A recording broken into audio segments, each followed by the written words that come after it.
പാവർട്ടി മനപ്പടി വെന്മേനാട് റോഡിലെ bus service നിർത്തിവെക്കാനൊരുങ്ങി bus owners association.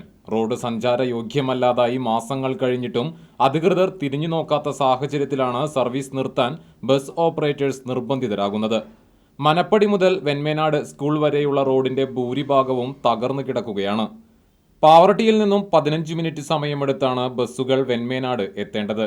എന്നാൽ റോഡുകൾ തകർന്നു കിടക്കുന്നതിനാൽ 20 മിനിറ്റ് സമയമെടുത്താൽ പോലും ബസ്സുകൾക്ക് ഓടിയെത്താൻ കഴിയാത്ത അവസ്ഥയാണ്. വിദ്യാർത്ഥികൾ ഉൾപ്പെടെ നിരവധി പേരാണ് ബസ് റൂട്ടിനെ ആശ്രയിക്കുന്നത്. റോഡ് തകർന്നു കിടക്കുന്നതിനാൽ ബസ്സുകൾ തകരാറിലാകുന്നത് പതിവാണെന്ന് തൊഴിലാളികൾ പറയുന്നു. തകരാറുകൾ പരിഹരിക്കാൻ ഭീമമായ തുകയാണ് ബസ് ഉടമകൾ ചിലവഴിക്കേണ്ടി വരുന്നത്. റോഡ് സഞ്ചാരയോഗ്യമാക്കണമെന്നാവശ്യപ്പെട്ട് ബസ് ഓണേഴ്സ് അസോസിയേഷൻ പഞ്ചായത്തിൽ പരാതി നൽകിയിരുന്നു. എന്നാൽ ഫണ്ടില്ലാത്തതിനാൽ അറ്റകുറ്റപ്പണി നടത്താൻ കഴിയില്ലെന്ന മറുപടിയാണ് ലഭിച്ചതെന്ന് തൊഴിലാളികൾ പറഞ്ഞു. ഇതോടെയാണ് നിരവധി ജനങ്ങൾക്ക് ആശ്രയമായ ബസ് റൂട്ടിൽ സർവീസ് നിർത്തിവെക്കാൻ ബസ് ഉടമകൾ നിർബന്ധിതരാകുന്നത്.